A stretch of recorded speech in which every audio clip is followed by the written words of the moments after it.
तो हमारे घर जाने वाली जो रोड है उसके बगल में ही लगभग हमारे घर से, हमारे गांव से लगभग 15-16 किलोमीटर दूर मौलवी साहब का घर था।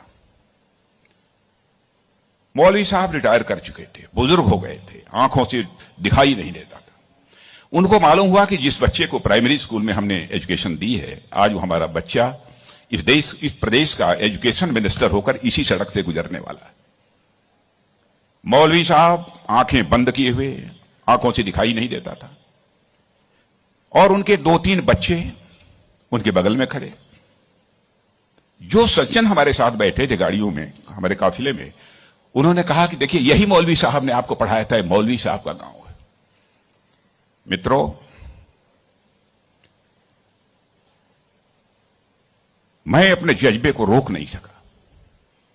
मैंने गाड़ी बैक कराई और मौलवी साहब आंखें बंद किए हुए, दोनों हाथों में हार लिए हुए खड़े थे। मौलवी साहब के पास गया और मौलवी साहब का मैंने चरण स्पर्श किया, उनका पैर छुआ, और मौलवी साहब की आंखों से तब तक आंसू चलते रहे जब तक कि मेरी गाड़ी वहां से नहीं गुजर गई। कल्पना करिए, वर्षों गुजर चुके थे, प्राइमरी स्कूल छोड़े हुए, उसके बाद मौलवी साहब से कभी भेंट नहीं हुई थी। लेकिन वह क्षण मैं अपनी जिंदगी में कभी नहीं भूल सकता।